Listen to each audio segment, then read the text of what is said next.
জ্বালানি তেলের কৃত্রিম সংকট রোধে দেশের বিভিন্ন স্থানে মজুতদারদের বিরুদ্ধে অভিযান চালাচ্ছে প্রশাসন। চট্টগ্রাম ও মৌলভীবাজার অভিযান চালিয়ে বিপুল পরিমাণ ডিজেল, অকটেন, মোবিল ও এলপিজি গ্যাস জব্দ সহ জরিমানা করা হয়েছে। এছাড়া শেরপুরে আবাসিক ভবনের নিচে ট্যাঙ্কে জ্বালানি তেল মজুদ রেখে বিক্রির দায়ে জরিমানা করা হয়েছে একজনকে। পাশাপাশি মজুতকৃত তেল ও ট্যাঙ্ক সরানোর নির্দেশ দিয়েছে ভ্রাম্যমাণ আদালত।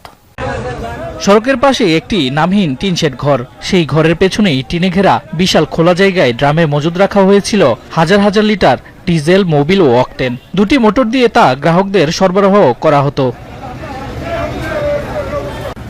চট্টগ্রামের বিমানবন্দর এলাকায় গোপন সংবাদের ভিত্তিতে দুপুরে অভিযান চালায় ভ্রাম্যমাণ আদালত। সন্ধান মেলে ৩০টি ড্রামে ভরা ৪,৬০০ লিটার ডিজেল, ২০০ লিটার মোবিল ও ২০ লিটার অকটেন। প্রায় ৬,০০০ লিটার জ্বালানি তেল জব্দ করে প্রশাসন। এছাড়াও ডিজেল লোডিং ও আনলোডিং এর কাজে ব্যবহার হওয়া 3টি পাম্পও জব্দ করা হয়।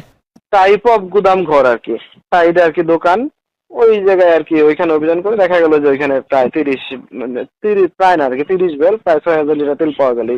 স্থানীয়দের অভিযোগ, প্রভাবশালী একটি চক্র রাষ্ট্রায়ত্ত তেল সরবরাহকারী প্রতিষ্ঠান থেকে অবৈধভাবে তেল সংগ্রহ করত। এরকম না এর কারণে তো ফার্মগুলোতে তেল পায় না।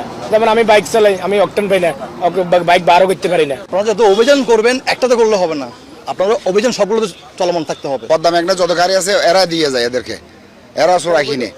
মৌলভীবাজারের শ্রীমঙ্গলের সাতগাঁও ও রুস্তমপুর এলাকায়ও অভিযান চালায় ভ্রাম্যমাণ আদালত। অবৈধভাবে এলপিজি গ্যাস ও অতিরিক্ত অকটেন, পেট্রোল মজুদের দায়ে দুই প্রতিষ্ঠানকে ৫০,০০০ টাকা করে জরিমানা করা হয়।